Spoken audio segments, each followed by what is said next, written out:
The standard right-wing narrative on the Frankfurt School goes like this. As a reaction against the rise of National Socialism in Germany, a group of Marxist scholars devised a plan of subversion called cultural Marxism. It was meant to be a revision of Marx's theory of dialectical materialism. Instead of the base, or material relations, determining the superstructure, or culture, cultural Marxism posits that culture determines material relationships. Thus, the Frankfurt School engaged in a deliberate effort to subvert conservative culture in order to eventually accomplish communism in Western states. An alternative theory, which has both left and right-wing proponents, is that the Frankfurt School was an OSS/CIA project to politically capture and neutralize the radical left by convincing them to pour all of their political energy into a counterproductive cultural direction. Since the project is entirely cultural, it cannot affect material relationships according to Marx's theory. Thus, the Frankfurt School is just another stabilizing mechanism for capitalism.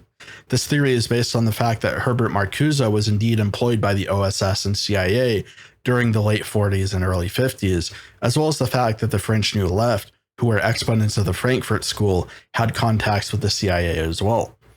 The question is all this true? Is the Frankfurt School really all that scary? Did they inspire the postmodern neo-Marxists? How does the work of the Frankfurt School match up with these simplistic narratives? As far as the cultural Marxism theory is concerned, I think it is actually entirely accurate. The Frankfurt School was very open that its project was the subversion of society. We will see later that Marcuse says he wishes to invert traditional values, and also we will see that his epistemology and ontology are inherently and deliberately subversive. Of course, the goal of the Frankfurt School's theories was the accomplishment of socialism. Adorno and Horkheimer disagreed on the prospects of the revolution being successful. Adorno said that what is most likely is simply a continuation of the American system, but nonetheless, we can see that they clearly tried to formulate the basis for a socialist revolutionary strategy. In this video, I'm going to be focusing on Herbert Marcuse. Of course, Adorno and Horkheimer were very prolific themselves, but I think Marcuse is the most well-known, particularly for popularizing the Long March Through the Institutions.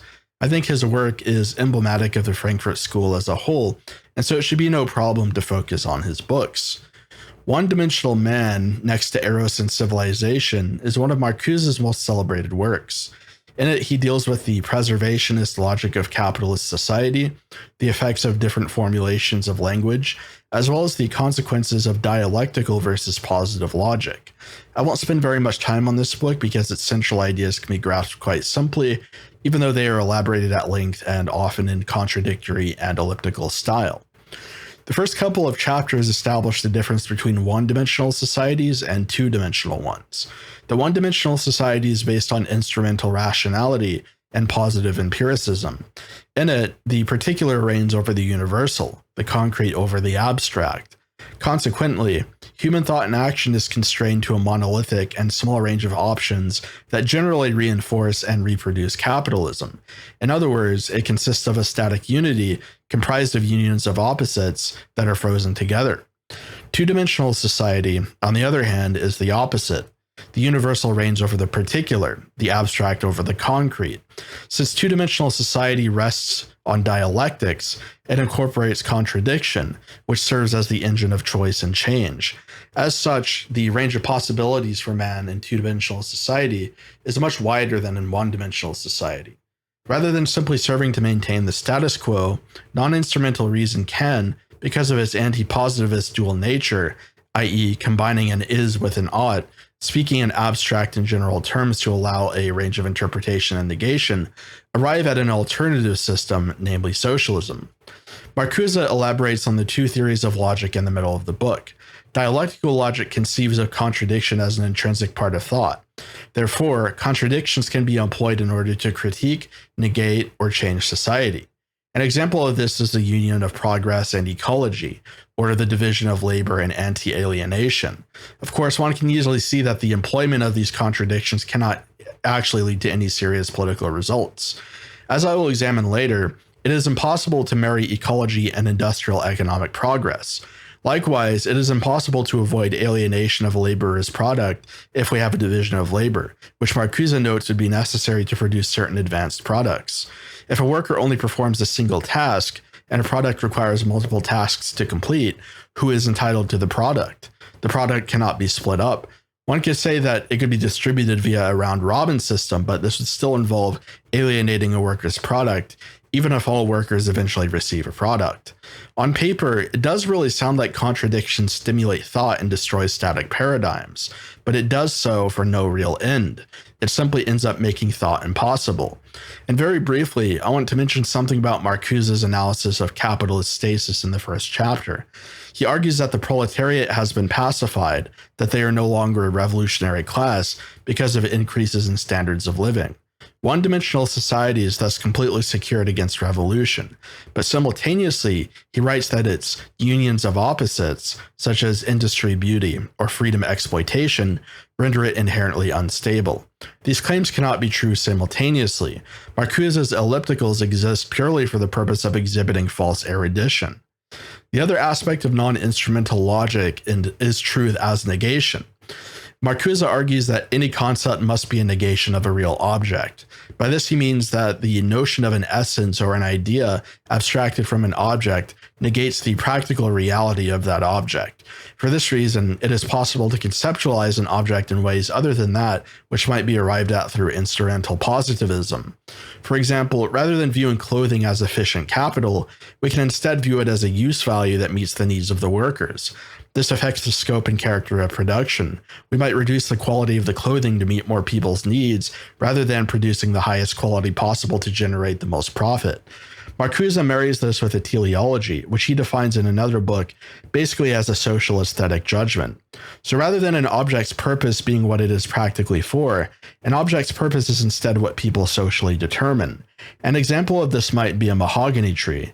Following market logic, it might be the most efficient to use it to produce mass commodities like floorboards, but under socialism, it might be used to produce chessboards, depending on how people determined its social utility. This is all well and good, but there's no necessary reason to suppose that truth is a negation of an object. It can just as easily be the affirmation of an object instead. Marcuse's interpretation comes from Plato, who contrasted the truth of being against the destruction of non-being. The truth of being is its negation of non-being, so in other words, truth is a dialectical relationship. But we can also just as easily argue that, in Plato, truth is the affirmation of being in relation to its divine source, the world of forms. It is true in Plato's thought, after all, that form is more true than material objects, which are corruptible, and thus mixed to some extent with falsehood. Of course, this is related to the cave allegory, in which material objects are shadows, or in other words, illusions or falsehoods, while the real objects, the forms, produce those shadows and thus are the true objects. In fact, I think Marcuse's interpretation is just a straight-up inversion of Plato's ontology, and this must be an affirmative effort to invert traditional thought, as he says elsewhere. Marcuse, in general, is concerned only with subversion. This is rooted to some extent in dialectics, as dialectics is inherently subversive, i.e. the dominant idea synthesized with that which it negates. Truth becomes mixed with falsehood. Two-dimensional thought is dialectical, and so it is necessarily subversive. What Marcuse is doing, in very simple terms, is positing chaos as a fundamental ontology and epistemology. This is an ontological error, as order can never emerge from chaos. Chaos by itself is sterile because it has no intrinsic ordering principle. As such, the type of society that would be produced by Marcuse's chaotic thought would be very unstable and fragmented. It cannot be a stable kind of static socialism, but rather it would have to consist in what he terms a permanent revolution, a misnomer for continuous revolution. If truth is a negation, then the truth of socialist society would have to be its own negation. Socialism dialectically negates itself and becomes something else. Why would this not just produce domination and fascism again? Or why would it not establish itself as a new mode of capitalist revolution? Lastly, Marcuse elaborates on the development of instrumental reason. I'm just going to go through this briefly. Basically, science has pretensions toward realism and objectivity, but the actual truth of an object is not verifiable. As the saying goes, proof is for mathematicians and alcoholics. We only perform science through a subjective description of relations, such as the movement of a particle or a chemical reaction. As Karl Popper says, we don't ask, what is an up-quark, but rather, how does an up-quark function? Its function is its definition. As such, science is not really all that objective. It cannot tell us the definitive truth of anything, and thus it is operational and subjective. But simultaneously, its pretensions toward objectivity, i.e. the principle of non-contradiction, the sequential ordering of thought, its essentially positivist character, all of this renders it one-dimensional. Despite being inherently subjective, it tends to approach a monolithic condition in which the efficient application of discoveries arrived at through making predictions is rationally deduced from the processes themselves. The fundamental problem of instrumental reason for Marcuse is that it arrives necessarily at domination over nature, which equates with domination over man. Marcuse instead calls for a paradigm shift in scientific reason. This more or less amounts to throwing out the principle of non-contradiction, trading positivism for abstract idealism and aesthetic judgment, and approaching the ends of scientific discoveries with a kind of dialectical skepticism. In other words, acknowledging the importance of alternatives. In this, we can easily see the origin of modern skepticism over race, sex, and gender, which is falsely attributed to postmodernism. I don't think I really have to say much about this paradigm. It transforms science from a material calculation of utility into a social calculation of utility.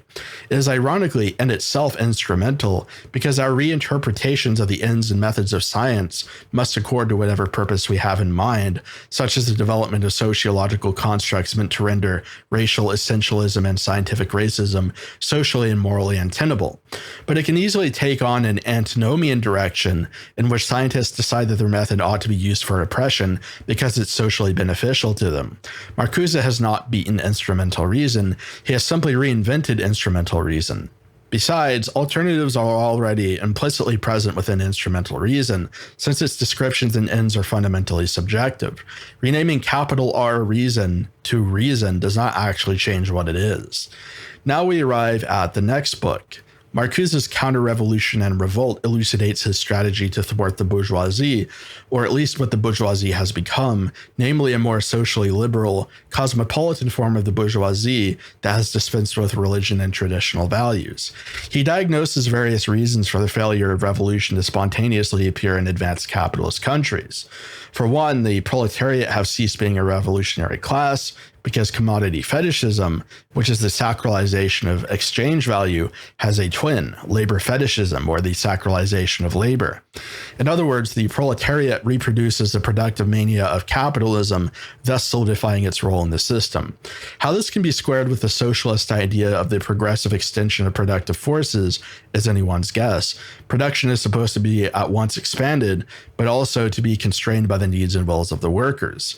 At any rate, the truly revolutionary classes for Marcuse, then, are the people who have no place in the system, the crumbling middle class and those who, for whatever reason, cannot compete under capital, minorities or victims of capital. Marcuse excoriates an ahistorical and vulgar view of Marxist terms. For example, what many leftists mean by exploitation does not actually match Marxist theory of the exploitation of labor to produce surplus value, which is supposed to be the only source of profit. Also, the proletariat is today more than merely the physical laboring class that people imagine. Today, it involves those who perform mental labor, such as managers, scientists, technicians, accountants, and engineers. The exploitation of concrete labor has largely been replaced by the exploitation of knowledge.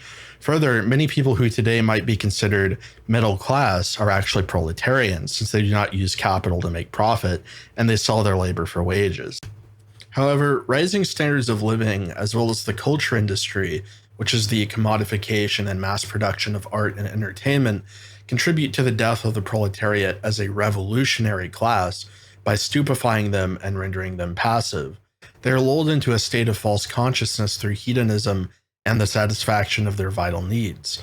The contradictions in capital that Marx saw, class war, no longer describe the historical reality of the situation. Marcuse posits that, according to critical theory, the theory must be related to the historical conditions of the present moment if it is to accomplish change. For this reason, he refactors Marx's argument that immiseration will produce the revolution. He points out a new contradiction in capital. Its production of indefinite needs overextends, since capitalism cannot meet the new needs that it creates. Simultaneously, the basic vital needs of the workers are readily met. Similar in nature to what occurred during the French Revolution, the relaxation of oppression by the Ancien regime intensified revolutionary attitudes because people realized how much better things could be. The improved conditions of the proletariat, combined with the newly created but unsatisfiable needs, will produce discontent about capitalism due to the dream of socialism providing these new needs. The distinction between primary and secondary needs is, to Marcuse, of no importance. Secondary needs are, after all, crucial to the productive process by way of regenerating a worker's energy, and they are still a valid subject of want for the proletariat. Again, Marcuse is speaking in contradictions. The proletariat is pacified by high standards of living, and yet their high standards of living are also radicalizing. This is completely incoherent. Now, if the proletariat is not a revolutionary class, then the new revolutionary class must be middle-class intellectuals and minorities. Minorities because they are oppressed and deprived of the increased standard of living, and therefore will come in line with the intellectual middle class who promises to liberate them. The middle class is now revolutionary because it determines culture and has access to the leisure necessary to learn Marxist theory. It must be the vanguard of the revolution. But why the pacification that occurs to the proletariat would not happen to the intellectual middle class is anyone's guess. Marcuse disagrees with the contemporary methods of revolution as well. Attempts to break bourgeois cultural dominance through performative displays of shocking acts are ineffective because the bourgeois culture is no longer shocked. Bourgeois morality proved to be an impediment to profits. The alternative strategy he presents is to revolt from within the system itself, the famous Long March Through the Institutions, which was actually coined by Rudi Dutschke. It consists of playing the system's game and performing all its tasks and obligations, but consciously and secretively holding on to Marxist consciousness. Eventually, enough leftists will be present in positions of power to have influence, which they will exercise whilst never abdicating their productive responsibilities. It's a kind of entryism. The obvious objection to the Long March Through the Institutions is that it could simply result in a capture of social liberation by capital, or any other ideology for that matter. Marcuse actually acknowledges this problem, but he redoubles his insistence that changes in consciousness are necessary to actually effectuate a revolution. But to say that a shift in consciousness precipitates the revolution is banal, because the shift in consciousness itself is the revolution. Marcuse says this as well, but he doesn't indicate how an actual shift in consciousness can be achieved. He more or less just accepts that the only socialist consciousness will originate from what the right pejoratively calls champagne socialists, as well as the genuinely underprivileged. The proletariat has no role to play in this at all. They've been completely captured by the luxury of capitalist consumption. Again, why this is also not true for the middle class is another question, which Marcuse did not answer. There might be something valid about the right's criticism that the middle class are basically false socialists or champagne socialists. And further, nothing in Marcuse's theory can account for why we see today the emergence of support for socialist policy of the kind promoted by the Frankfurt School among some of the United States' richest people. Is this perhaps the dreaded reformism that the Frankfurt School hurls so much invective against? Or perhaps it denotes a genuine change of consciousness which could have not been accounted for by materialist theory. Perhaps the notion that cultural change can induce socialist attitudes in the population's elite does turn out to be true, but simultaneously, we're not actually any closer to genuine socialism, so maybe the socialist consciousness doesn't matter. As Joel Davis said, we just have capitalism but ran by gay Africans. As far as the appropriation of Marcuse's insights is concerned, most of it is impossible to benefit from. As we will see later, Marcuse's views are simply subversive, and arguing that the right ought to adopt subversion is not something that is specifically drawn from the Frankfurt School. And even further, if we adopt their subversive epistemology, then we cannot possibly lay claim to traditional principles, which are positive in character. But I think we can borrow from critical theory, specifically the idea that a theory is only good insofar as it can accomplish change. I've been reassessing my belief in elite theory recently, the theory of the Italian elite school that circulates so often in reactionary circles, and I've come to realize that it's actually an anti-theory. It portends to be a form of realism, which amounts to saying that it is but a description of a political process. But merely describing something, as we know from critical theory, is not an effective way to learn how to change it. Theory is related to praxis. Realism tends to produce inactivity because it basically amounts to Things are the way they are because they accord to inexorable laws. This is the sense in which Mark Fisher can speak of capitalist realism, or the sense in which Francis Fukuyama can declare liberalism to be the end of history. If we posit that political systems are the way they are due to inexorable laws of power relationships, we have outright denied the possibility of changing these relations. But there's no reason to think that they cannot be changed. Arville's return to the land idea is a great starting point, taking back local autonomy, challenging state authority from within the boundaries of the state, finally practicing the self-determination that we hear so much about from liberals. Alternatively, we might think about promoting direct democracy or arguing for the elimination of the party system and pursuing a populist strategy to accomplish anti-democratic values. There's no telling whether that would work. As I said in another video, it could backfire and either reinforce the system or lead to socialist victory. But if we subscribe to elite theory, then we are declaring that unless we can accumulate capital, which requires the abdication of our own principles, the fate that befell Frankfurt School socialism, we will never succeed in the oligarchy. But what if denying the oligarchy is the only correct way to change it? Ironically, Marcuse does not listen to his own advice. The long march through the institutions involves proposing that the laws of power of the system are immutable, and that the only effective and realistic solution is to play the game and pretend to be the bourgeoisie or the proletariat. At what point does this pretending not become actually being either class? It is a case of post-irony, because the performance is basically method acting. He concedes too much to the system. This is exactly what happened to Yarvin's neo-reaction. He was so concerned with entryism that his ideology, which is basically an anti-democratic corporatocracy, had to concede to democracy. Ironically, being democratic just makes you a democratist. If you can't run on your actually anti-democratic principles because you have to play reified liberalism's game, then you've lost. Democracy cannot bear any fruit in that context. The only thing that differentiated him from the establishment flew away. In this sense, to operate in the corporate world, you have to abdicate the responsibility of provoking revolution, because malcontents are always weeded out. Now that the Frankfurt School's so-called socialists have abandoned revolution, they're no longer substantially different from the other members of the corporate hierarchy. They're just gayer. Next, Marcuse addresses the question of our paradigm of nature. The bourgeois mentality, domination of nature, leads to the domination of man, since the bourgeois relationship to nature is violence or appropriation. Marx, in contrast, says that man must appropriate nature. By this, he meant the opposite of the bourgeois appropriation. Man must live in harmony with nature, transforming nature's gifts into use values sustainably and in an ecologically friendly way.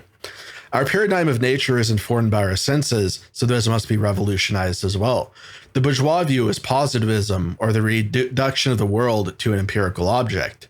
It is without telos or plan, and so to exploit it is no great crime. Marx and Marcuse present the liberation of the senses, the transformation of empirical and instrumentally rational utility into sensuality. In other words, it involves seeing the quote-unquote real world that exists behind objects and to posit the we as that real world.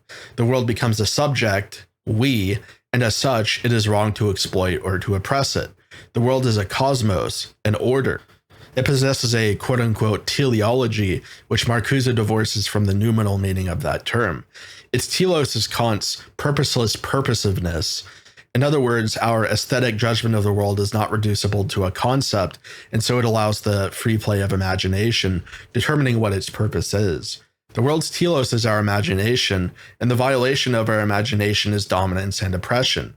The world is a subject through us, through the we that is behind the world of objects.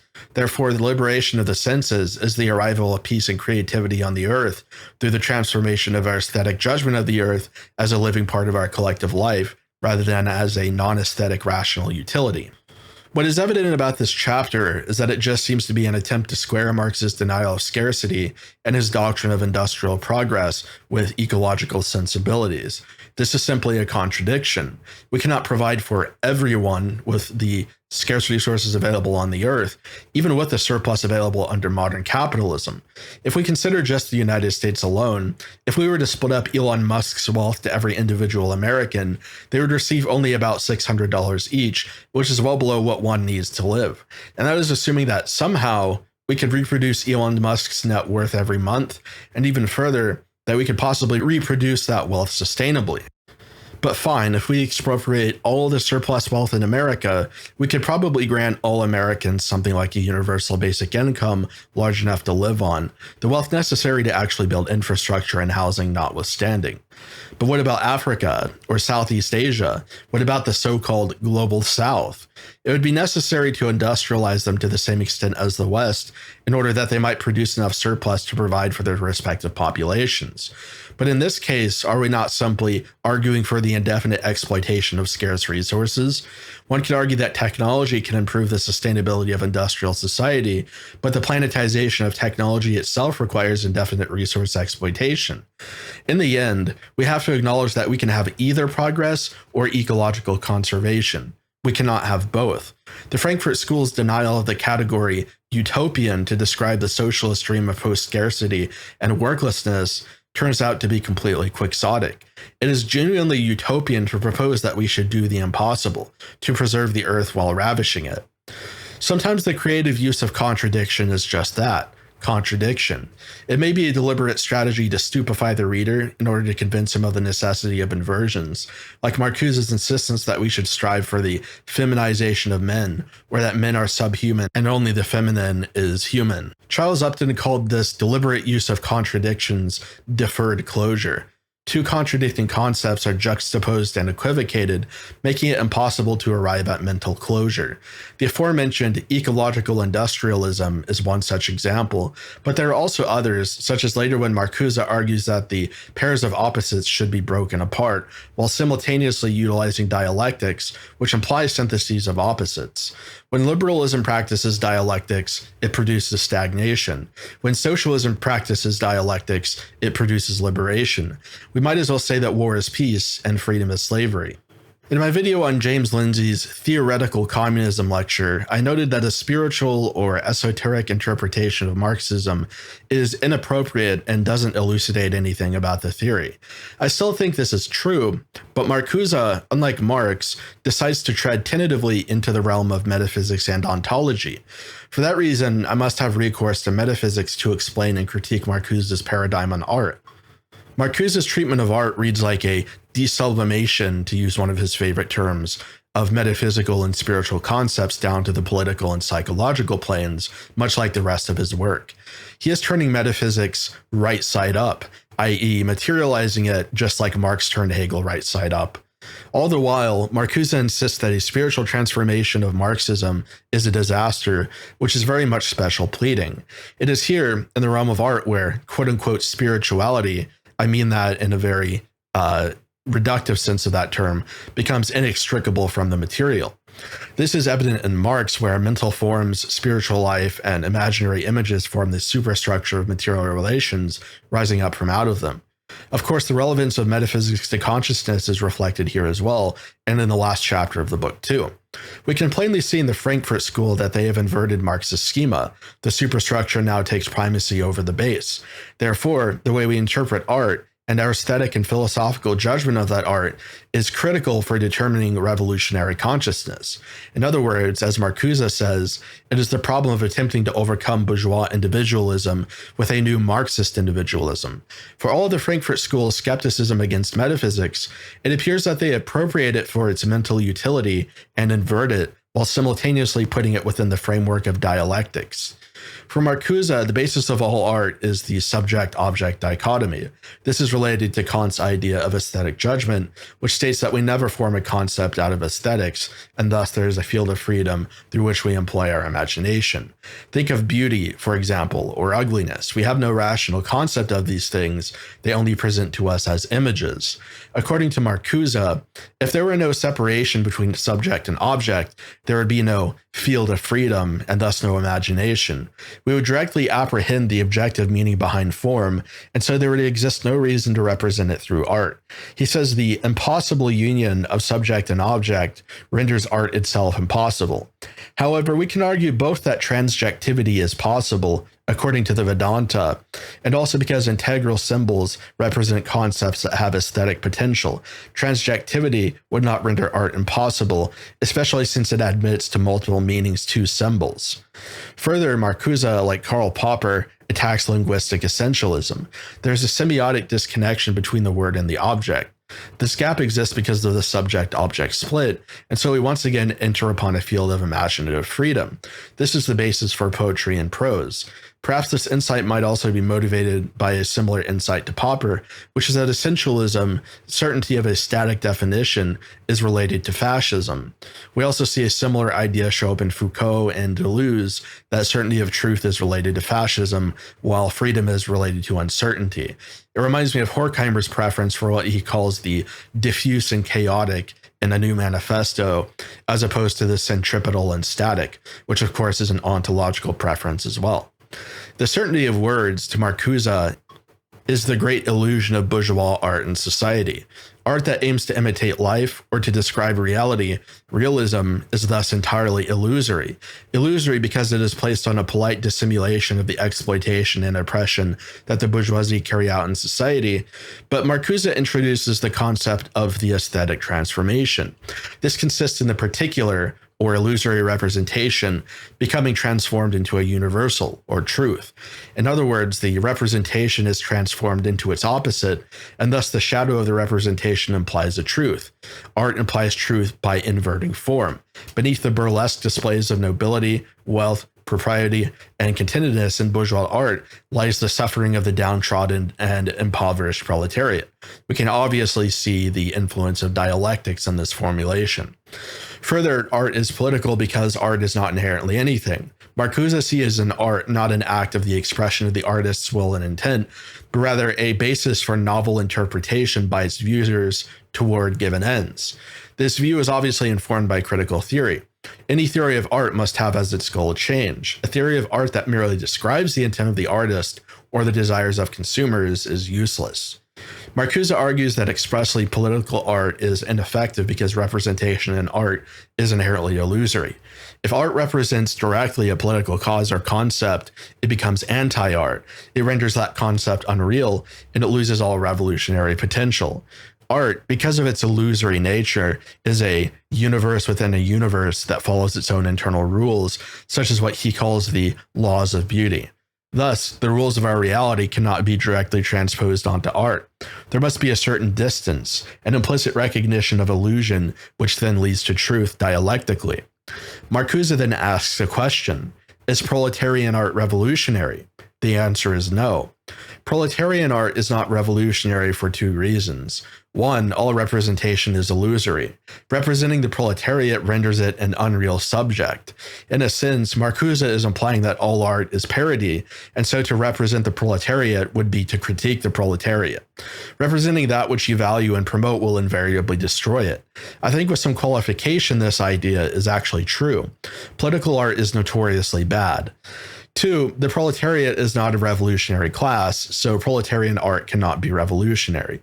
He gives the example of one writer arguing that the mundane experiences of proletarian families ought to be represented, like the feeling of a washing machine having finally been delivered to the home.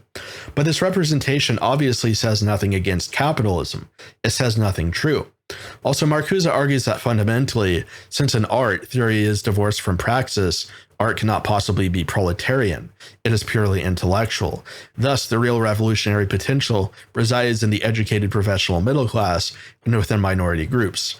Although, according to critical theory, theory and praxis are never actually divorced, so why this could be true of art but not any other subject is unclear. Marcuse also thinks that a certain contemporary approach toward revolutionary art, which is to eschew form entirely for the sake of liberation, like in Dadaism, is nonsense. Formlessness pacifies sensibility. Sensibility is revolutionary.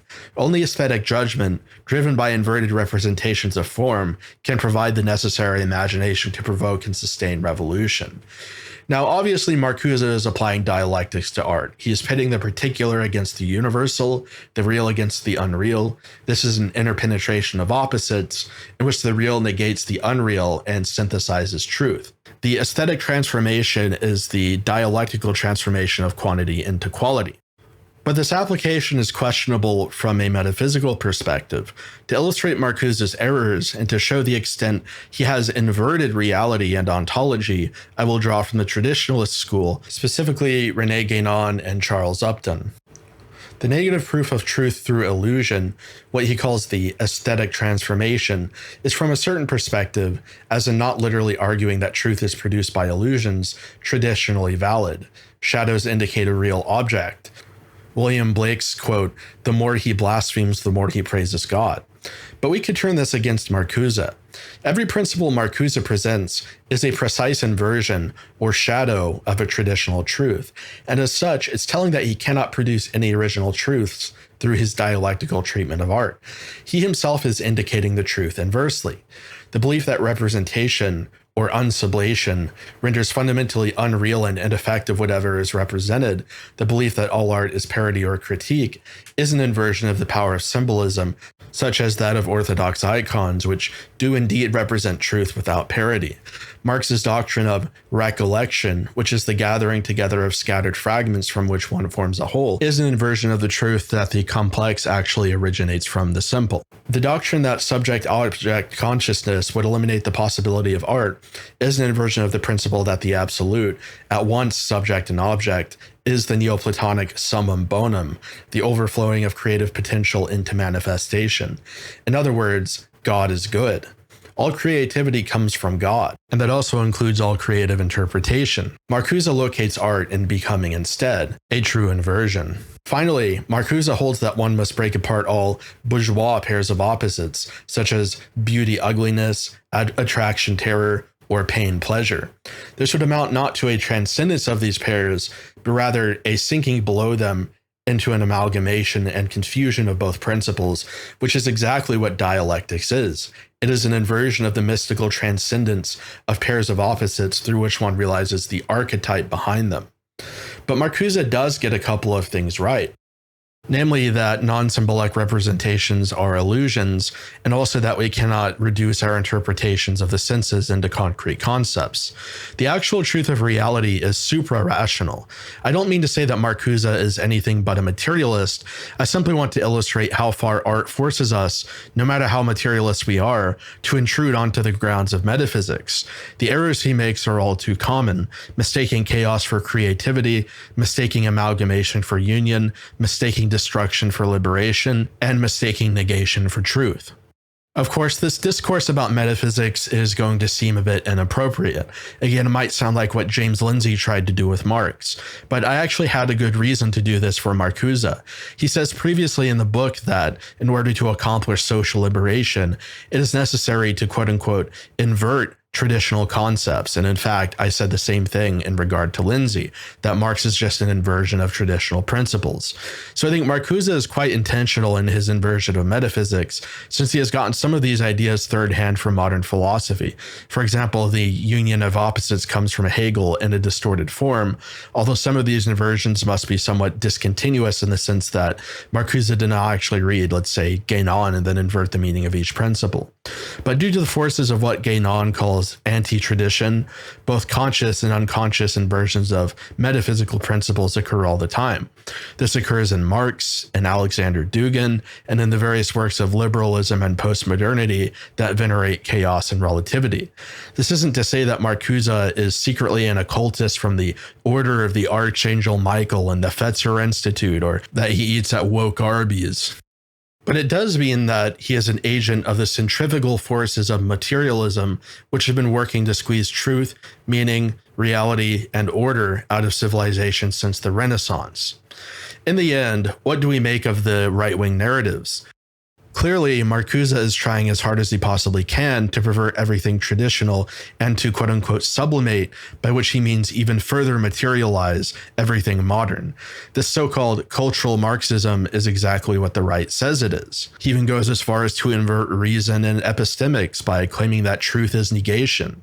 He doesn't criticize instrumental reason by criticizing the prior guiding values that inform people's reason. He instead criticizes reason as reason. He wishes to end instrumental reason by ending reason itself, and then calling it rationality. As far as the claim that Marcuse's work was essentially a CIA project to neutralize the left, there is no clear answer to this. We obviously cannot know how the CIA utilized him exactly, or whether they still had contact with him after he had finished serving. It is awfully convenient that Marcuse managed to offer up to the United States a contradictory and thus useless version of Marxism, which is what at once opposed to the Soviet Union and to Mao's China. This would have been undoubtedly useful during the Cold War, but in the end, it doesn't matter if the Frankfurt School's theories will actually effectively usher in communism. We could debate this all day, so I will leave it up to you to decide.